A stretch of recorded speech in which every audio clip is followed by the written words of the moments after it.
All right, so let's jump into PyCharm and go through some of these things that I just covered in the last video. All right, so starting back at the top here with even numbers, we first want to demonstrate how we can concatenate these lists. Okay, so I can have even numbers 2, and I can say that this is 12, 14, 16, 18, and 20. Okay, so I have even numbers 2. Let's say I want to create that as one unified list. I can actually either create a new one, so I can say, we'll just call this EN, and so I don't have to type as long. And I can say even numbers plus even numbers 2. Okay, now if I print this, you'll see that it is put these two together and turn them into one list. Okay, so 2, 4, 6, 8, 10, 12, 14, 16, 18, 20. Now I can also just sort of append one to the other as well if I want to. So I can actually do even numbers equals even numbers plus even numbers 2. Okay, so that's the plus sign. So I've concatenated those together now. Oh, let me do a print statement here. Even numbers. Okay, so now we'll print even numbers, and we should see the same thing. Now, what's cool is I can actually come here, and I don't have to write this longhand. I can use this assignment operator right here. So I can say even numbers plus equals, not equals plus equals even numbers 2, and it'll have the same result. So let's go ahead and hit the run there. And now you can see that even numbers has the even numbers 2 list appended at the end. Okay, so that's the augmented assign operator here. You can also use the plus operator here. You can assign them to a new list, or you can append them to different lists. Okay, so that's about the way that we're going to do that. Now, let's imagine that we want to go ahead and slice a list. And I'm going to go ahead and create this new list here called, we'll just call it data for now. And we're going to have a first name. Actually, let's be creative. Not really. We're going to have Jill Smith, and we're going to have 34. And then we're going to have John Doe. Whoops. And we're going to have 35. Okay, so I have this record here where I have Jill Smith and her age. I have John Doe and his age. Okay, so if I print this, obviously we can see what that data is. Let's go ahead and run that. There we go. You can see what we have there. Okay, so let's imagine now we want to just grab a slice that is this first record, which is first name, last name, age. Okay, to be able to grab that slice, I can actually just create a little variable. Okay, and then I can go data, and I can actually use a colon operator to determine where I want to start, where I want to end. Now, obviously, I want to start at 0 because it starts there, and it doesn't include the last one. So 0, 1, 2, we want to go to 3 because 3 will not be included. Okay, let's see if that works. Let's go ahead and print that. Record 1, and we're going to see what record 1 looks like. All right, Jill Smith, number 34. So let's imagine I want to get record number 2. Okay, so let's go record 2 equals data. And now we're going to be starting at 3, and we're going to be going to what? So we have 0, 1, 2, 3, 4, 5, which means we want to go to 6, correct? So now you can see we're just doing these multiples of 3, right? So we 0, 1, 2, 3, 4, 5, 6. Okay, so here we go. Let's go ahead and print that statement. Record number 2, and voila, we have the second record now. Okay, so that's list slicing. Essentially, it's list name, which is data. So again, when I'm saying data, it's just a list name. I could have named that Bob, Jim, Phil, whatever. I could have named that info. I could have named that user info. I could have named that entries, whatever. It's just a variable name.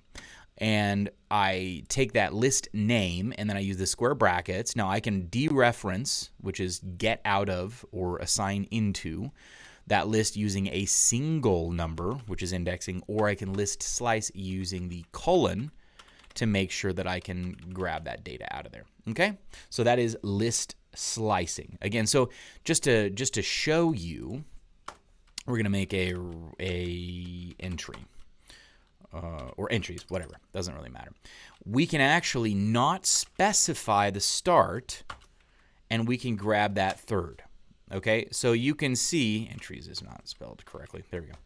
You can see now, I don't have anything there. So what it's going to assume is, oh, he meant 3 or he meant 0. Okay, so let's go ahead and print entries and we'll see what happens.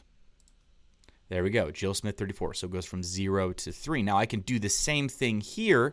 I can do entries, we'll call that entries 2, data, and I can actually give it a start, which would be 3, and then not finish it, which means it's going to go to that last one. So let's go ahead and print that out.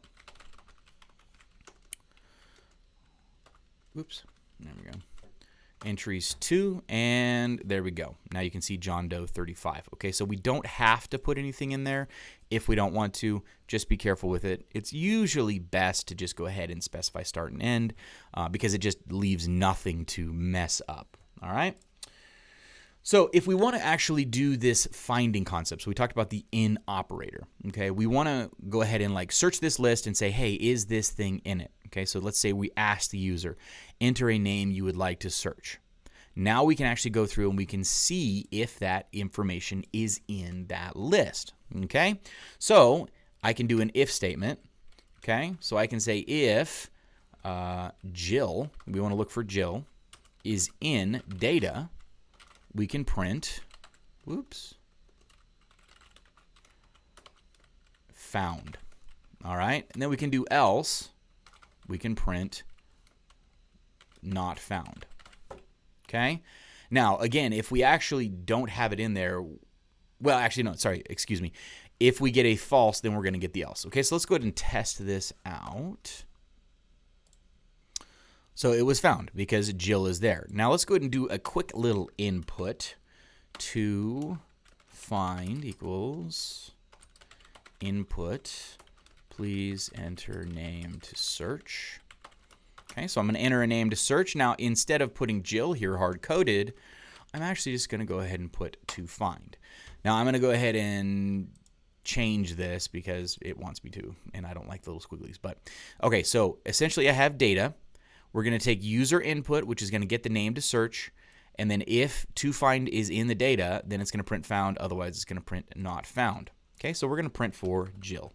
It says it was found. Let's run that again. Let's print for John. It was found. Great. Let's print Smith. Great. It was found. Now let's try something that isn't in there. Adam. Not found. Okay, so it allows us to search that list and provide a user with some sort of an interface to be able to tell whether something's in the list or whether something isn't in the list. Okay, you can also do not in. So if to find not in data, we can print not found, or actually let's just do this, not in data. Otherwise, we can print in data. It's just the opposite concept is all it is. Oops. All right, so we can run that again. So if we want to look for Jill, so we can say if Jill not in data, it'll say not in data. It'll say in data, right, because it went to the false. I can also say Adam here, and it'll say not in data. Okay, so I can do in or not in. Both of those are very much legal, and I would encourage you to use those as much as you can. Okay, all right, so moving through to some of these list methods, okay, so useful built-in functions that just sort of come with every list that you create. We have the append list item, okay? So in this particular instance, I have a list made up of records of 3, first name, last name, age. Okay, let's go ahead and I want to go ahead and add some more data to that. Okay, so why don't we do data dot append, and I'm going to do it longhand just to demonstrate you what that append looks like. Let's say we want to enter in Jane. Let's say we want to enter in, so we're going to do a data dot append. Now again, remember, data is nothing special. It's just the name that I've given it. I could have this be user info, right? So then down here, I would have to change it to user info. And down here, I'd have to change it to user info, right? So I don't really have to worry about replace the list creation. I guess it wanted to do, oh, I see, it was just messing with me here because it wants to say, hey, why don't you just add it in there? That's interesting. Okay, so I changed it to user info. Now I'm appending things. So we're going to call this Jane Doe. And then we're going to do user info dot append, and we're going to append, 36. Okay, so now what's going to end up happening is I have this list, and I'm going to append Jane right at the end, and then I'm going to append doe right at the end, and then I'm going to append 36. Okay, so we're going to run that. All right, so, and I need to print that just so you can see it. So print user info, here we go. So now we have Jane Doe 36 on there. Okay, so we have officially appended to the end of that. Now, if I just want to get the index of some of these, what I can do is I can actually go in and just look for an index. So I have this, we'll just go and do a print function, user info dot index. Now what it's looking for is the item in the list. So let's see if we can find the index of John. Okay, so when I print this, it's going to give me that index. So 0, 1, 2, and 3. All right, so I get 3. There you go. So we can also look for, why don't we look for Jane?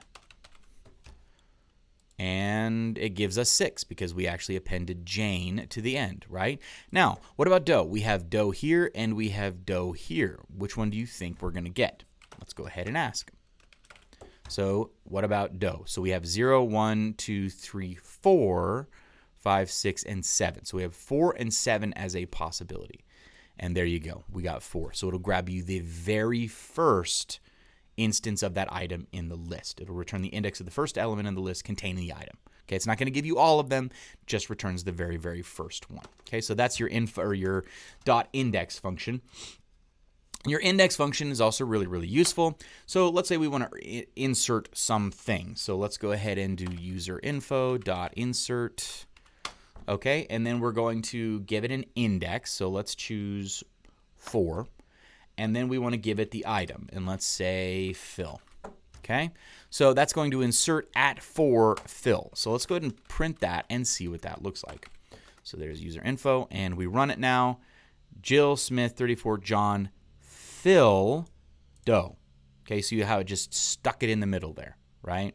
So what it'll do is that you can actually just put something anywhere inside of that list you want with the insert function. It's not going to override anything. It's going to literally insert that in there. Okay, so let's think about a practical usage of that. So Jill Smith 34 0 1 2. So if we insert at 3 Phil, and then we insert at 4 user info dot insert at 4 Smith, and then we do a user info dot insert at 5, and then we're going to give that 45.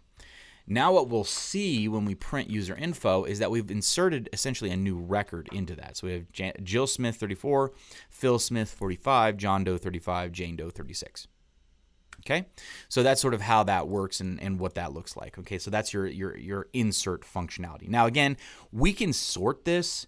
In a list like this that we're messing with, it's not a really great idea to sort this because it'll really mess it up. So let me just show you what that looks like. User info dot sort. Okay, so at the very end, it'll show you sort of what that sort looks like. Okay, so here you go. Here's an issue that we definitely get when we use sort. We have strings and we have integers, don't we? How in the world are you supposed to sort something with strings and integers? You can't. Okay, so essentially you can only use the sort in lists with the same data type. I can sort strings, I can sort floats, I can sort ints, but I cannot sort strings and ints together. Okay, so just keep in mind whenever you're using sort, that's something that you can do. Now I can create just a quick, let's call it test. I'll create some random numbers, and I'm not adding any spaces, but whatever. All right, so I have this list called test, okay? And actually, I'm going to add spaces because that'll drive me nuts.